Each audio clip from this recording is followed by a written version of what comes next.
We've all seen RJ Barrett's pink suit he wore to the draft, and we've taken notice of the formal wear he's been wearing through the tunnel and for other events. RJ Barrett's wearing Indochino suits and blazers. Indochino is the world's largest made-to-measure menswear brand. They make suits, shirts, coats, and more. And everything is made to your exact measurements for a great fit. Plus, you get to personalize all the details, including your lapel, lining, and your own monogram. RJ Barrett's brand new collection with Indochino just dropped, featuring limited edition fabrics and jacket linings that RJ helped pick out and design. Indochino's process is simple. Choose your fabric, pick your customizations, and submit your measurements. Your package will be delivered straight to your door in 2 weeks. You can get measured and design your suit at the nearest Indochino showroom, or do it all yourself online at Indochino.com. Right now, you can get $30 off your total purchase of $399 or more at Indochino.com when entering Blue Wire at checkout. Plus, shipping is free. That's Indochino.com, promo code BLUEWIRE, for $30 off your total purchase of $399 or more. Incredible deal for made-to-measure clothing. You really have no excuse anymore to wear clothing that doesn't fit. That's one small step for man, one giant leap for mankind. Columbia. This is Houston, AOS over. Way downtown.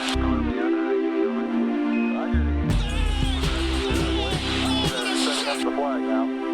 Now you can see the stars and stripes. All right. Welcome, everybody, to another episode of the Knicks Wall podcast.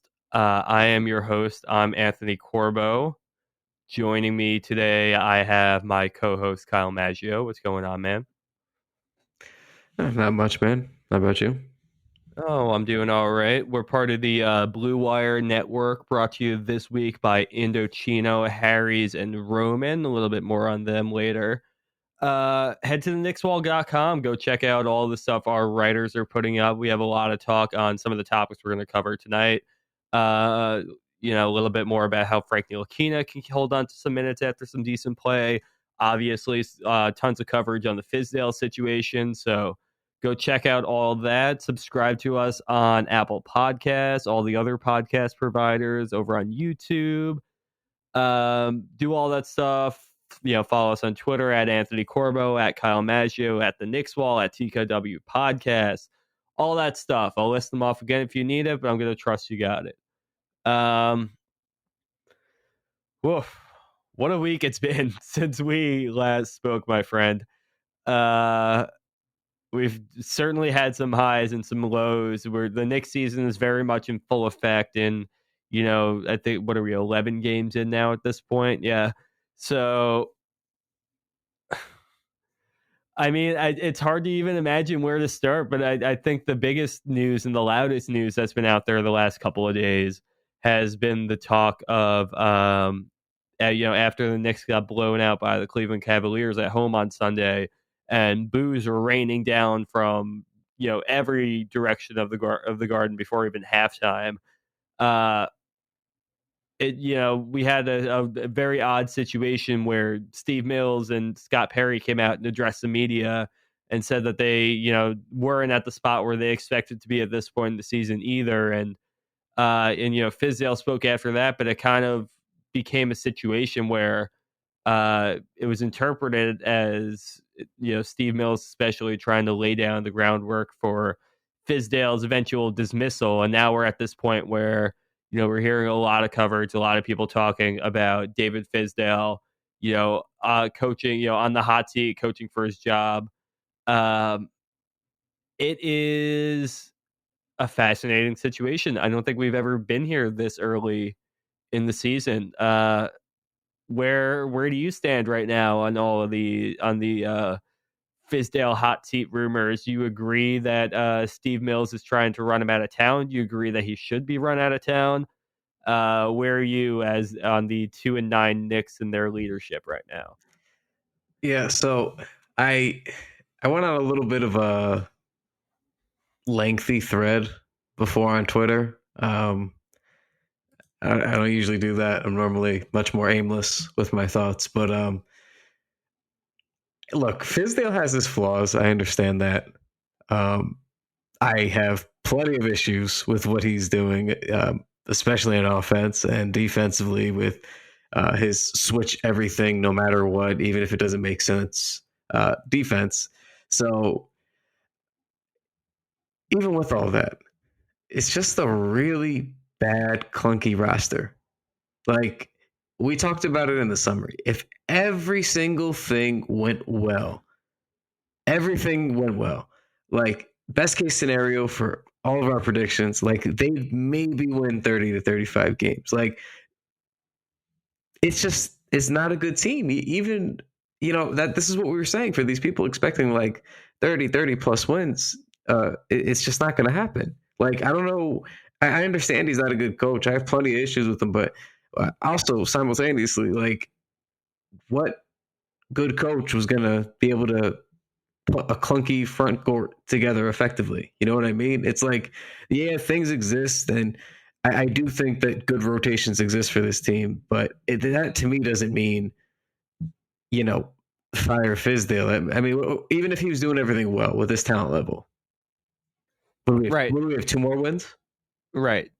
I mean, yeah, if that, you can't even really count on it for wins at this point. They're just so all right. This story has been out for a couple of days now. By the time this comes out, there's a lot of opinions out there already. Really, we're seeing a lot of people who are of the opinion that Fizdale is not a perfect coach by any means, but this roster, you can't look at the build of it and go up and down and look at the skill set of each player and say that it was built to compete. It's just it's just an impossibility. So that's kind of the opinion that I think is out there right now, and I think you and I both agree on that Fizdale was really put in a position here not to succeed, and everyone's kind of like recanting the same tales of Knicks overlords past, the Phil Jackson era. Even before that, we had these coaches that were just given these mediocre players, especially in the like peak tanking years, to essentially say, go out, do the best you can, but like you're super limited here. And then this year it was a little bit of a different thing where they signed all these guys and with the hopes of actually being competitive, but just kind of turning a blind eye to where those players would actually fit on the court together. And I think just kind of being of the opinion that, if you get enough talented players, they'll be able to figure out how to play around each other, which is true to like a point, but you can't have 4 guys who do the exact same thing trying to be out there at once. And the other problem is here, you have guys who feel like something's been owed to them or something is promised to them. These are the guys who, these are guys like Julius Randle or Marcus Morris who, they expect a certain amount of minutes. I think Bobby Portis too, especially when you come on these 1-year essentially contracts with the team option on the end. But, forget about that for a second. Just you come on the 1-year contract and you think that you're going to be able to go to this bad team, ball out, and be able to play for your next contract that's going to be multi-year and be of a significant, dollars per year value. So when guys don't get that, they start getting upset, and that kind of ruins all your chemistry on the court, because then you just have guys who are all going for their own thing. And like I think everyone kind of expected something like that to happen this year with these players, but I mean, it's 11 games in, 9-10 games in, these issues started popping up. It's incredible to me that this all started going on as early in the season as, it did. But I mean, this time bomb's been ticking for years. It's pretty volatile at this point. Yeah, look, for me, and people have disagreed and will disagree, but this is a front office issue. Like, you created this team. Like, and no matter how far back you want to go, like, to me, it falls on the front office. If you want to go short term, well, Perry and Mills signed all these guys this summer. They're the guys at media day who stuck up for their signings and kind of scoffed at the power forward thing, and just basically said like, no, this is a good team. It makes sense. Like, wait till you see them on the court. Okay, well, we did that. And what? I mean, they're getting run off the floor most nights. I mean, they had the good game against the Mavs. That was fun. The strange Bobby Portis revenge game. That was fun. But aside from that, and even hit parts of those games, like, they've looked gross at times. So, I mean, I just don't know what did Perry and Mills expect? I mean, for once, I actually agreed with one of those Stephen A. Smith Knicks rants. Normally, I know he's just doing it for attention and ratings, but this time he said the same thing. He's just like, you expected them to be better? Like, how do you do that? Like, I don't know. To me, it's strange. It kind of irks me. I don't get. We knew the roster didn't make a lot of sense. We knew that there was too many forwards, and regardless of what you want to label them, it was too much. They all do the same kinds of things, like you mentioned before. It doesn't really make a lot of sense. Like, guys you have to really mix and match and stagger with this kind of a lineup, and that shouldn't be it. You should have a team full of versatile kind of guys who can play a couple different positions or styles, and that way the ball's always kind of flowing. And this isn't the way you do that. And I liked a lot of these guys individually, especially the older guys. Like, I've always been high on Randall, and he's been lost to start. No, Yeah. And, Marcus Morris can be useful, but he's coming in just shooting and shooting and shooting. And it just the only guy that I'm encouraged by right now is RJ. That's it. And even he, the last couple of games, which we'll get to a little bit later on, but even he has shown some signs of wear from taking on such a heavy load for this team already. Yeah. And, it's just, like, to me, it's just a little front. Like, I just don't know why everybody's so afraid to discuss it being a front office issue. Like, why do we need Perry and Mills to be successful? Why do we need them to be the guys? I like Perry. I've said this on the pod, even when I don't agree with how things have been going. I've always kind of liked what was going on, but I mean, I was willing to buy into Perry. Like, he was like, at the very least, he wasn't just some like inexperienced big name like Phil Jackson was, who's just gonna, come in and do nothing and just kind of be a figurehead for 3 years. Like, he wasn't Magic Johnson or anything like that. But yeah, he's kind of proven to be a little bit ineffective, and just kind of on the roster, like, just, real quick on the, the forwards and everything, people were saying over the summer, and it was a joke, and it was against Knicks fans and everything, that, this team signed for power forwards. And, we kind of like shrugged it off, like, just kind of thinking they will find a way to play around each other out there. But, it's not working so far. And part of that is on, whether it's entirely Fizdale, whether it's promises that were made by the front office, but, his unwillingness to, play the lineups that make sense to, separate the trio of Marcus Morris, of Julius Randle, and Bobby Portis when he has the opportunity to. He only recently started putting Portis to the bench for Taj Gibson with Mitchell Robinson out, which I think is a big move. Gibson's really been the only signing that I've honestly really enjoyed from this summer so far. But yeah, it's just what are you gonna do? Honestly, it all stems back from a couple of years now. It's just kind of the bad moves kind of catching up to them, and it kind of shows that, like, if you're going to move your franchise cornerstone you've been building around, and the sacrifices that the Knicks had to go through, and that Knicks fans had to go through to draft Kristaps Porzingis were pretty intense.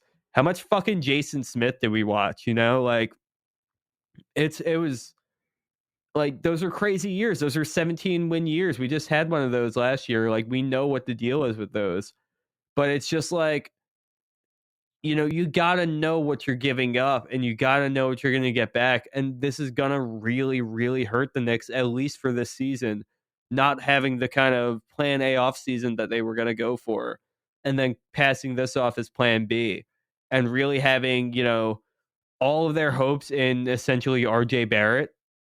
Like, hope, maybe you get something out of Kevin Knox and Frank Ntilikina. You're really at this point just building around RJ Barrett and Mitchell Robinson, and like that's not enough this season to get you, anywhere near competitive. So I don't know what you're trying to do. Yeah. Well, there was another update today, right before we got on the pod, actually. So, Woj went on. Is it Woj or Waj?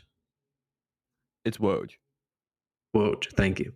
So Woj went on ESPN earlier, and they asked him about David Fizdale's job security in the situation with the New York Knickerbockers, and Woj says, and I quote, "He is not safe. His job is very much in peril right now. This is a Knicks team that is somewhat in a spiral.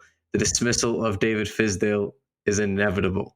There is a bond broken between management and their head coach," which should come as a surprise to nobody, because when they had the press conference after the game the other night, they basically used all the "it's coach's fault" buzzwords when they said it's a lack of focus, a lack of execution. It's basically saying, the coaching sucks. And you held the press conference to, of course, question the coaching. So I gotta be honest too, just kind of taking a look at Fizdale's like interviews this week too, kind of strikes me as a guy who is a little bit checked out on this situation.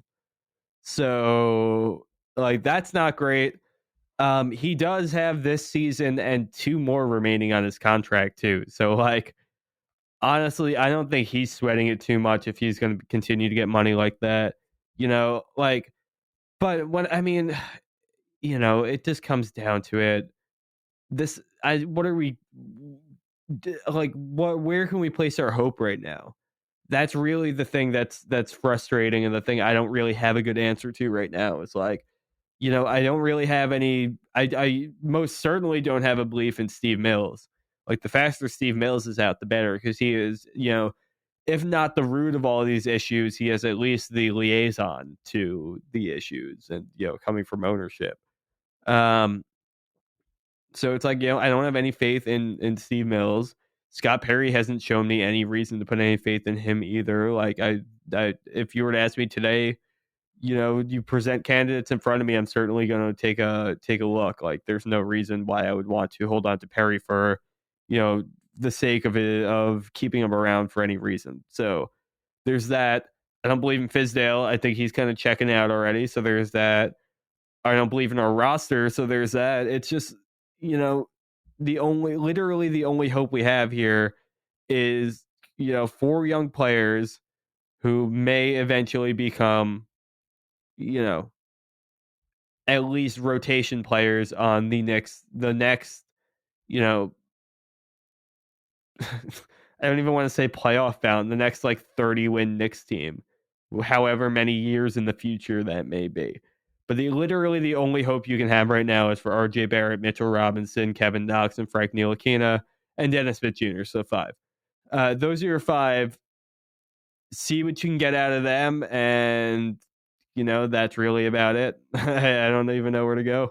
It's just there's not much to look out for.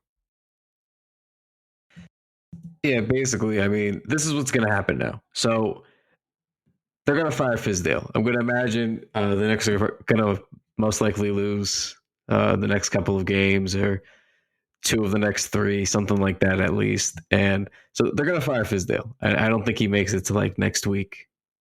So that's just my gut feeling. It's just crazy. It's fucking wild. Like, I feel like we fired Hornacek last week.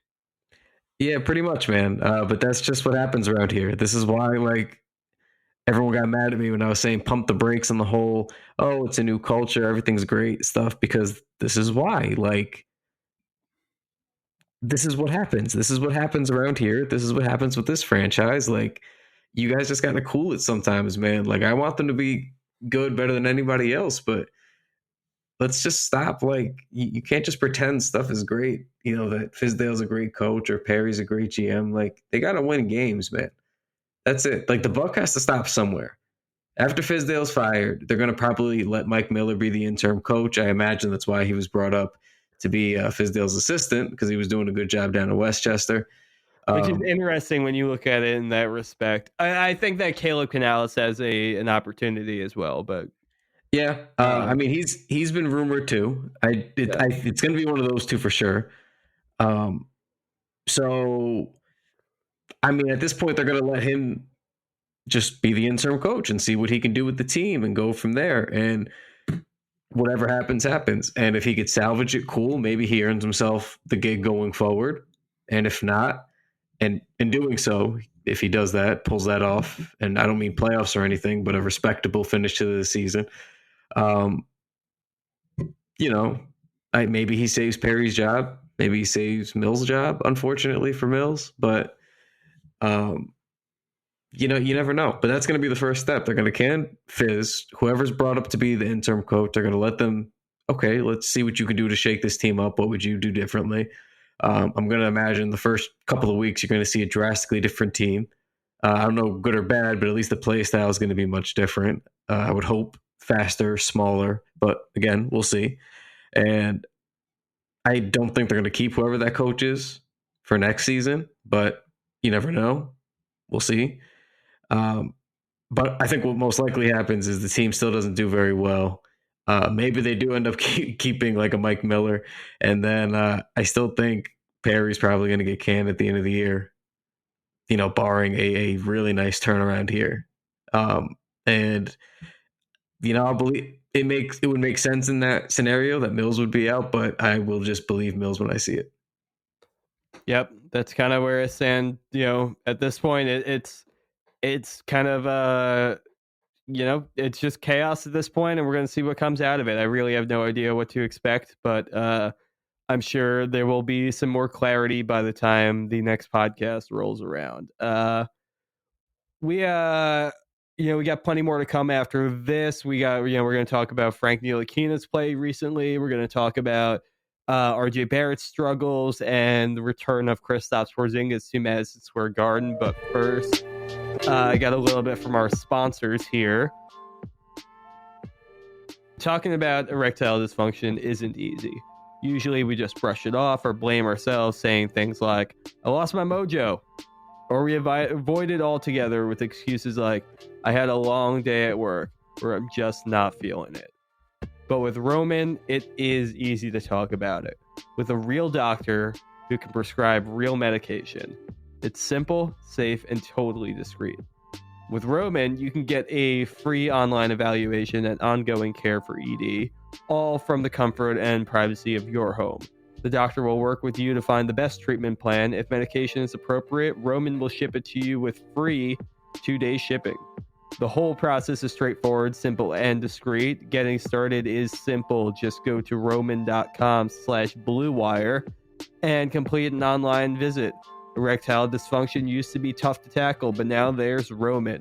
Complete an online visit today to connect with the doctor and take care of it. Just go to roman.com/bluewire to get a free online visit and free 2-day shipping. That's getroman.com/bluewire for a free visit to get started. getroman.com/bluewire. And now just a quick word from our other sponsor this week, Harry's. Humans have been shaving for thousands of years, and the secret to a great shave hasn't changed much. And that's why Harry's doesn't overcharge you to add gimmicky features to their razors. They focus on delivering what actually matters: sharp, durable blades at a fair price. I love my Harry's razor. It's way better than some of the other drugstore and, convenience store brands I've had in the past that are just, you use the blade once and all of a sudden it kind of feels like it's falling apart on you. You don't get that with Harry's. And, Harry's even better with that. When the blades do finally run out with them, they're super convenient to get refills. They're delivered directly to your door on your schedule, with or without a subscription. and there's no risk for you trying them out. If you don't love your shave, you can just let them know and they'll give you a full refund. And listeners to the Knicks Wall podcast can redeem their Harry's trial set at harrys.com/bluewire. You'll get a weighted ergonomic handle for a firm grip, a 5-blade razor with a lubricating strip and trimmer blade, a rich lathering shave gel with aloe to keep your skin hydrated, and a travel blade cover to keep your razor dry and easy to grab on the go. Go to harrys.com/bluewire to start shaving better today.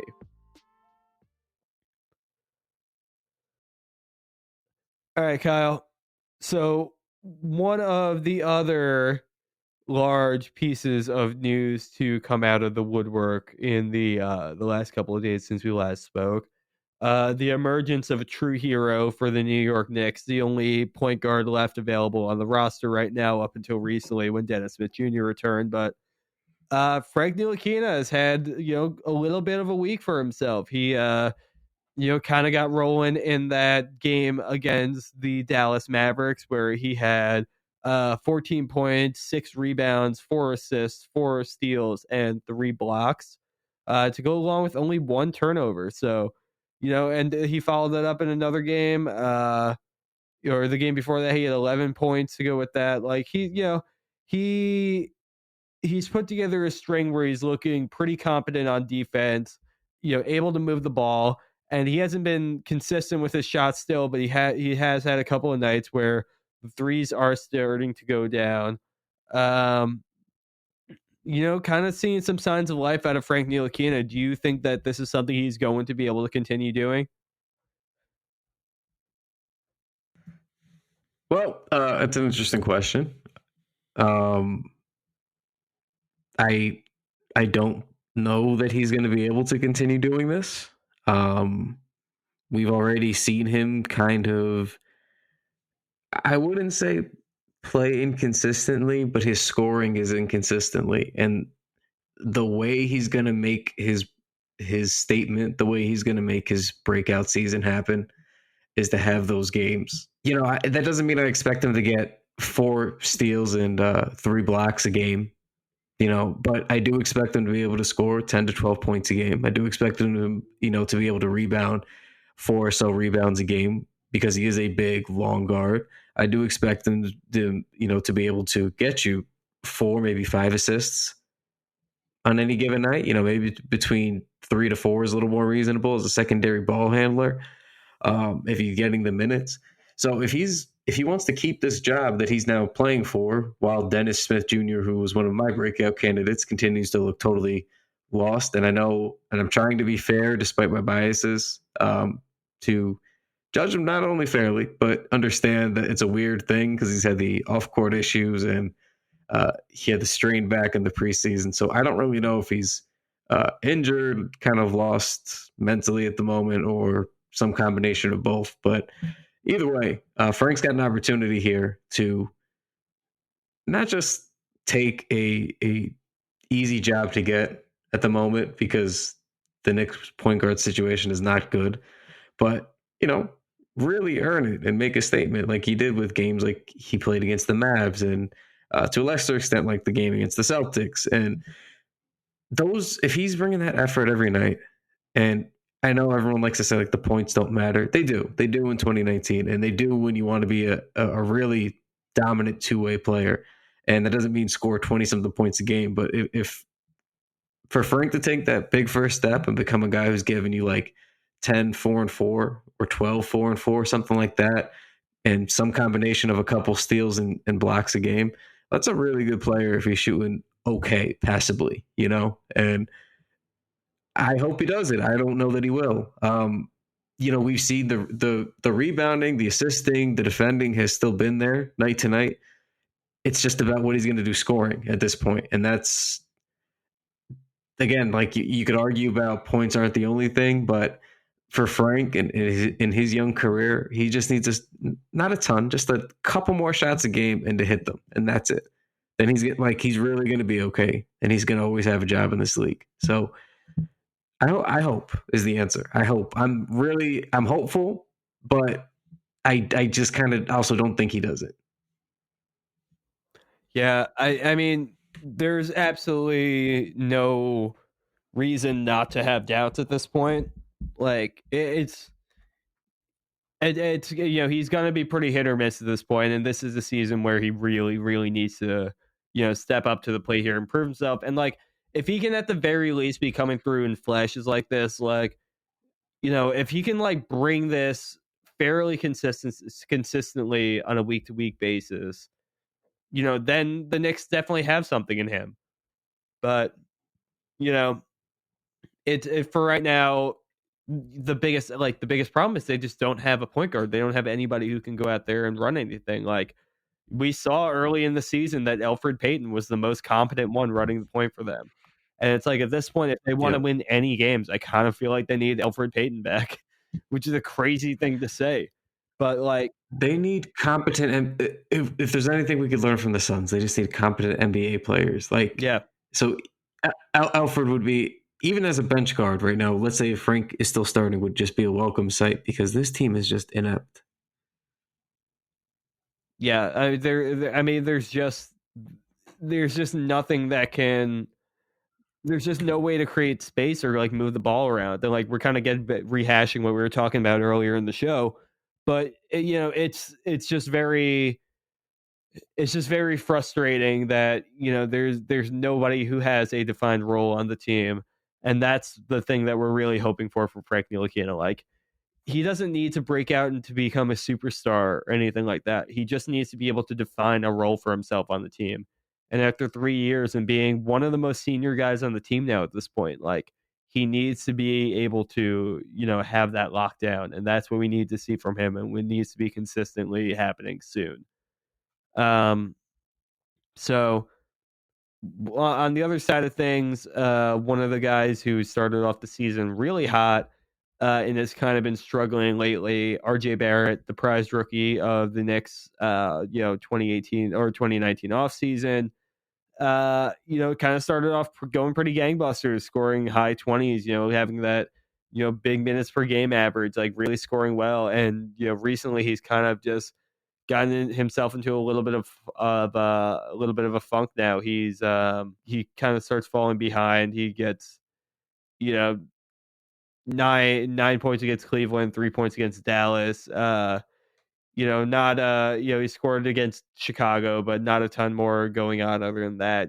So what is I don't know how do you feel about RJ Barrett's struggles in the last couple of weeks? He picked it up a little bit again the other day, but just I don't know. Do you agree with the notion that from earlier in the season that he's playing too many minutes? Do you think something like that is starting to catch up with him?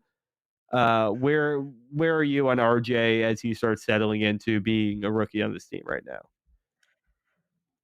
I mean, I don't know if we can say for sure about the fatigue. I'd imagine it's a component, but I mean, it's a rookie season still. I know I have high hopes for him, and I've been, trying to scream his truths to everybody since before the draft. Me, Mike Cortez, a couple other guys, and he's looked mostly every bit the part. It's just to me, there's parts of any rookie's season where you just, especially when you're 19, like you're gonna have off nights, and your off nights are gonna look a little worse. So I'm probably grading him on a curve, but I've just seen enough with the way he's able to score and how crafty he's been so far and how strong he's been so far.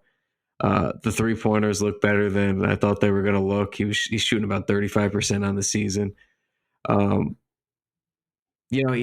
if the fatigue's setting in a little bit, you couldn't tell when he has a game like he did last night. I know that it went to shit from a broad team perspective, but career high 9 assists. Yeah. One thing we talked about a lot was his vision. And, I thought he showed plenty at Duke. A lot of his critics thought otherwise and wanted to see him make more difficult reads more regularly. And one thing I argued was, well, he didn't have a lot of shooting or, more talented teammates aside from it was him and Zion. He threw the ball to Zion plenty.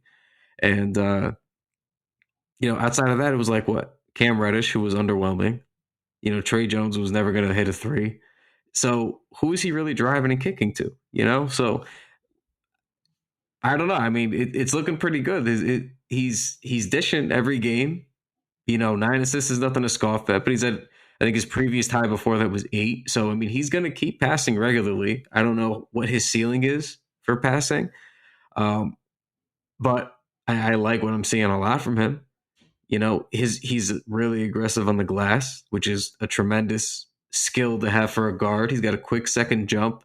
So on his misses at the rim, he gets his own boards, kind of like a Carmelo used to do. Matt Spendley tweeted that out. It was an underrated aspect of Melo's game was being able to rebound so effectively for so long. And you see a little bit of that in RJ, that same, explosiveness on that second jump. So I love what I'm seeing from him effort-wise. He's trying on defense, forced a couple nice steals.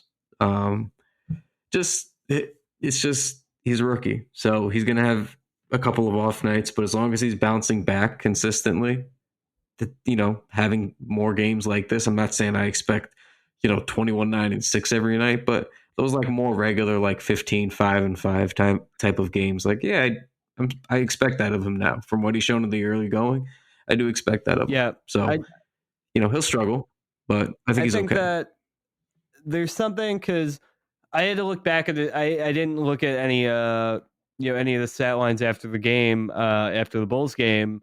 So I just went back and looked at it now, and I didn't even know he put up quite that many points. I guess it's something where, even the assists and the rebounds go with it. But I think it's something where there was a certain level of dominance that I felt out of him earlier in the season that I feel like is, I think maybe with just the turmoil around the team right now, it's kind of hard to assert that. Like, he had a good game last night, and he had it going for. He was like battling through, the early parts of the game and everything like that. But just, he doesn't have right now that last motor to really kick into that's going to be able to get them out of those situations where, the Bulls are on a 21-0 run.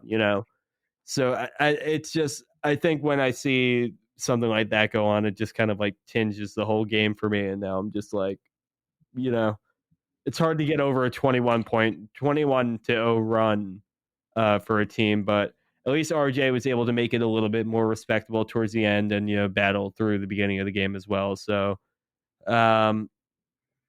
yeah, I mean, like you said, ups and downs, but there's going to be plenty of ups from RJ throughout the rest of the season.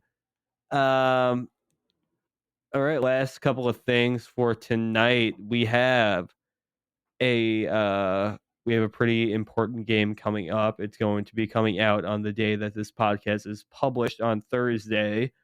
So for this past Friday, the Knicks were able to go down to Dallas and get a hard-fought win against the Dallas Mavericks and Kristaps Porzingis, of course. But this Thursday, it all turns around. Porzingis comes back to Madison Square Garden for the first time since his trade, since even before his injury at that point, as far as playing in the game. But it's going to be an interesting atmosphere. Do you think that the Knicks are going to be able to get through this, heavy slump that they're trying to fight through right now to be able to bring a little bit of energy to that matchup? Is there anybody on this team that even really cares about that matchup at this point? Normally I don't buy into this stuff, but actually I think so, because we were asking ourselves the same thing last week, because our pod was right before the game in Dallas, and Marcus Morris came out, said he was going to be physical. He was physical. Julius Randle, for all the issues he's had this year, had himself a nice game. I think it was 21, 8 and 4, if I'm not mistaken. But he was going right at KP on the break, or, they were just attacking him on the wing. And that was the one time I liked what the game plan was. And I liked what Fizdale was doing. They were pushing the ball. They're getting up the court. It was nice. But I mean, even Frank looked like he had something to prove too. And not that I expect Frank to come out and replicate that performance by hitting 4 for 4 from deep anyway. Here's just but, my point that I'm trying to make. There are only 2 players on the Knicks roster right now who played in a game with Porzingis. Do you know who they are? Frank Ntilikina. Mm-hmm. Okay, now give me 5 seconds to just think of this other one. Or Google it. I have no idea. Damian Dotson. Oh yeah, well, yeah, but they didn't. They played together. They didn't really play together. How often though? They couldn't have played that many minutes. But that's not the point. Like what I'm saying is there are only 2 players who are on the never team. mind. Yes. Okay. Yeah, there are only 2 players who are on the team right now who even shared a locker room with him. At any real point besides just sitting on the sideline. So I'm like, I don't know how Marcus Morris gets up for all these rivalries. He's just one of those guys. And I guess there are like Julius Randle's always had a thing against playing Porzingis. I don't know what it is, but he used to slaughter Porzingis when he was a Knick. I have no idea what his vendetta was, but he just hated him with a vengeance. It looked like. And I beat him like a redheaded stepchild. It was bad, but I guess to a certain degree, like Alonzo Trier and Kevin Knox, and well, not Dennis Smith because he was traded for him, but like Knox, Robinson, and Trier were all around last year when and got put through the ringer with all that trade shit. So maybe there's a little bit of bad blood going on there or something, but I don't really think so. That's the only thing that I'm wondering, like. I know Knicks fans are going to be really heated for this game. I'm just wondering how much the actual Knicks are going to be like locked in for this game too. Like, obviously they're going to try to get something back after the last couple of losses, but I know that the Mavericks are going to be trying to get one back on them too, which is why this game is scary. Yeah, I can't imagine what Doncic is going to try to do. Yeah, it's going to be something else. Yeah, I mean, Luka gave us what, 40, 10, and 10 the last time? Yeah. It was something stupid. And we still won? Yeah, I don't think it was quite 40, but it was close. It was like 38 or 39, something like that. I'm pulling it up right now. It was 38. 38, okay. Doncic went for 38, 14, and 10. Which, yeah. What a line. I don't know. I don't think that they win, to be honest. I'm rooting. I was watching that game actually with a couple of our TKW OGs and Ryan. Yep, and we were we were out of our minds happy. That was such a good game. It was fun. It was fast paced. Oh yeah, because that was the game like we really needed that. Like that was the first game that I've been hyped for in a long time. Like dating back to even last season. Like I've lost like so much of my my spirit for this team. Like I was watching some friends. Like I don't watch any football or anything I've talked about on the pod, but like. I was watching my friends like towards the end of the summer and like getting into the fall and everything, and they're getting like wild about football games. I'm like, you guys are over the top. I don't know what the fuck you're doing.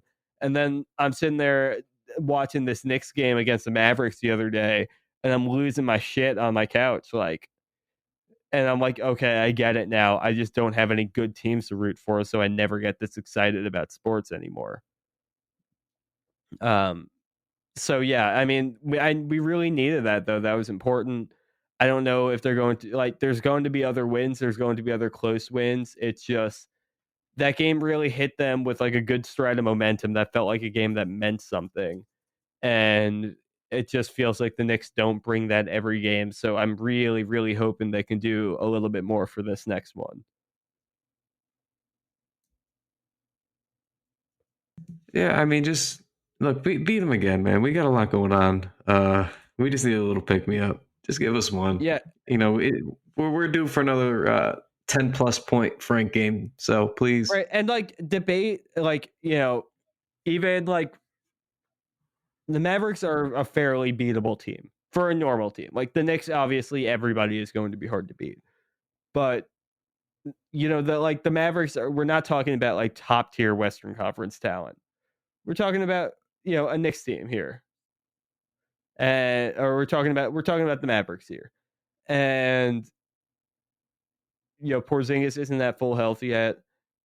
Doncic has flaws in his game. He had 8 turnovers to go with that the other day, but like he's going to do work, but there are going to be opportunities to capitalize on some of his mistakes. Like there are holes you can exploit in this team. It's just whether the Knicks have the capabilities to be able to exploit them that kind of worries me. Other than the Mavericks on Thursday, we also have Knicks Hornets on Saturday. They play the Cleveland Cavaliers again on Monday, and then the 76ers on Wednesday before we speak to you all again. Do you have any thoughts on any of those games, Kyle?